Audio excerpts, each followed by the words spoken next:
Assalamu алейкум, урматтуу достор. Бүгүн ыйык ороза айында үйүмө конокторду чакыратам. Конокторго өз колум менен дымдама жасап берейин деп атам. Ошондуктан экрандан алсабаңыздар.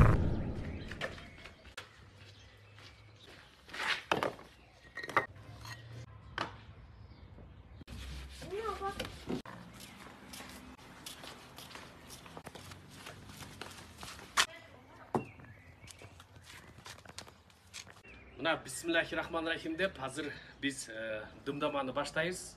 Бул дымдаманын көп түрлөрү бар. Өзбекчө дымляма деп аталат, а бизде кыргызча дымдама деп аталат.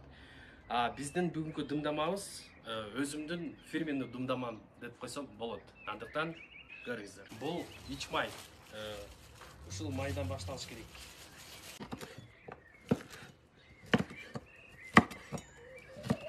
Биринчи ич майды ушундай майда кылып туруп алабыз дагы. Анан казанга салабыз. Мындай суу май кереги жок дымдамага. Анткени себеби дымдамага многу бул май өзүнүн майы чыгат, болгарскийдин согу чыгат, помидордун согу чыгат, сабиздин согу чыгат, пияздын согу чыгат да. Ошо баардыгы бириккенде кадимгидей сонун бир шорпо болуп калат. Дымдама шорпосу өтө даамдуу го негизи. Мындай кылып коебуз. Анан азыр этти турайбыз. Жанагы эле силер көргөн майдын үстүнө ушул эттерди турап салабыз. Бирок ошентсе дагы эттин майлуу жерлерин алабыз көбүнчө. Биринчи майлуу жерлерин алып, ошо астына салабыз да, анткени май эрип сочный болот, сочный.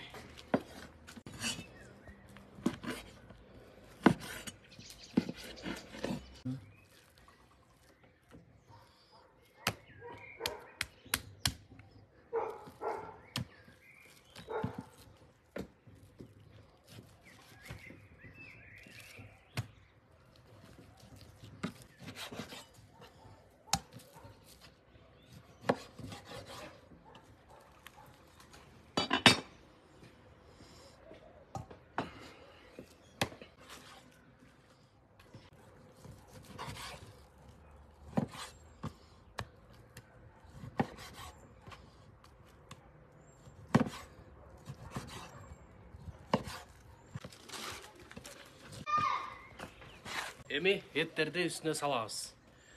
Салганда дагы туура салыш керек, достор.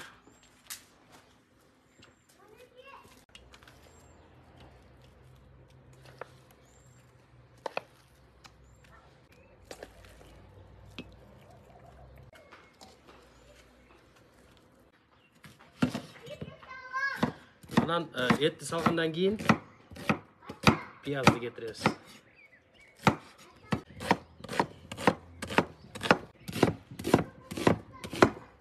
Достор, пиязды туруп атканда чоң-чоң кылып эле тураш керек, анткени согу жакшы чыгат. Анан көп эзилбейт. Дымдамага ошо чоң-чоң эле мындай тураш керек. Пиязды саларда мындай туздарды салып коюш керек. Бисмиллахиррахманиррахим. Дымдамага эмне специя десеңиздер, эң жөнөкөй, кадимгидей эле базарга барып, зире, куркума, паприка үчөөнү эле алып туруп аралаштырып койсоңар болду. Бисмилlah, үстүнөн пияздар салабыз.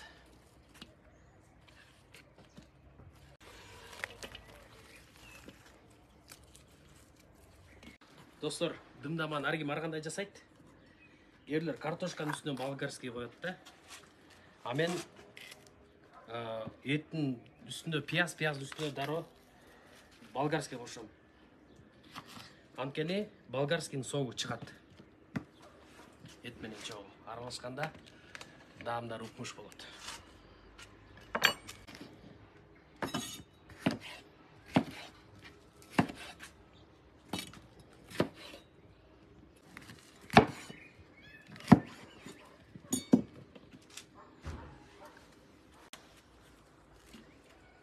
Пияздын үстүнө болгарский салабыз.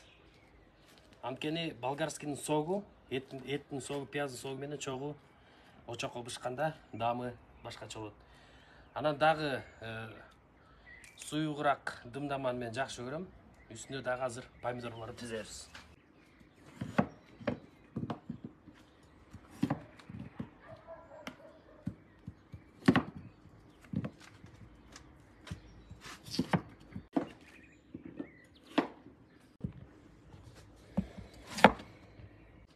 картошкалар салабыз. Түркүшүн карайт го.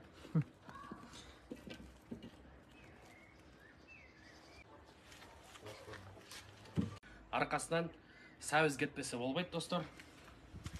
Анткени дымдаманын составында сабыз бар. Бирок мен сабызды көп кошкон жокмун. Аз да кошкон жокмун, орточо.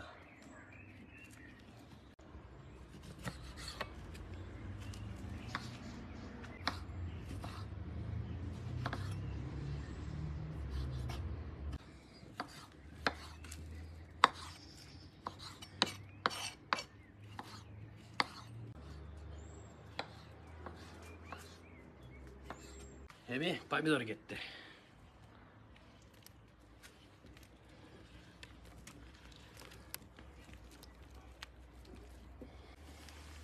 Мына азыр чеснокту коюп атабыз. 4 жакка. Дымдаманын эң башкы фишкасы бул капуста.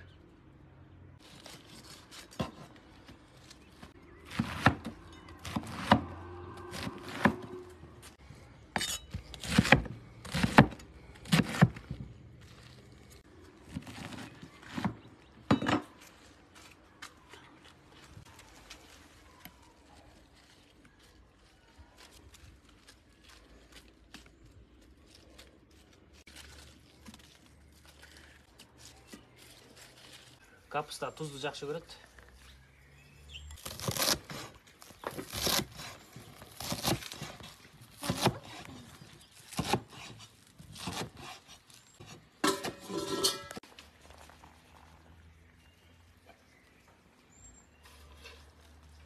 Мына достор, буюрса даяр болду. Эми азыр отту жагалы.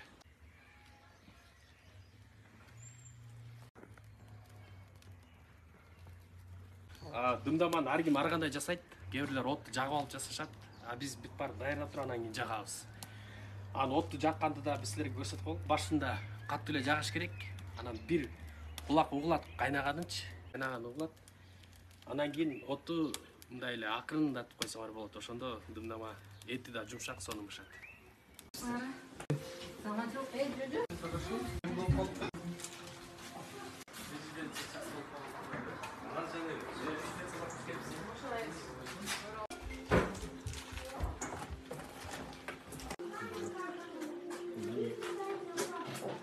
Концептimiz.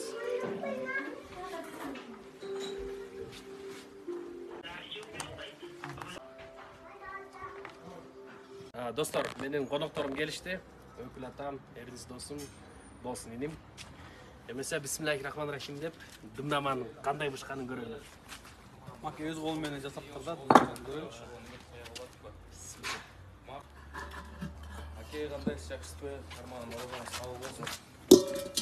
Болду аке, түшүндүм. Алишер иним да келип калды. Бул не дымдама бул? Дымдама. Өз колуңуз менен Өз колум менен.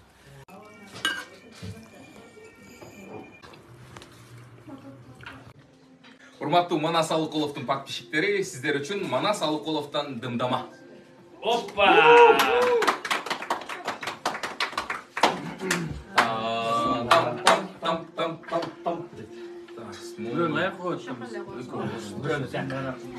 Өз колуңуз менен. Аташка баштасын. Бисмилlah.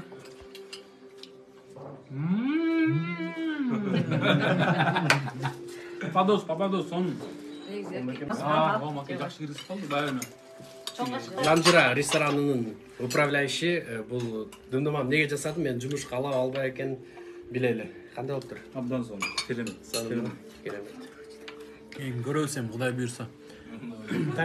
Манасты жумушка албаса анда болбой калган. Дымдама жакшы болбой калган. Эси жакшы эртеңден баштап Манас погур болуп Санжарада иштеп баштаса анда бул ишенебиз депчи. Doğru iштеп калса анда той бүткөн экен деп ойлоп.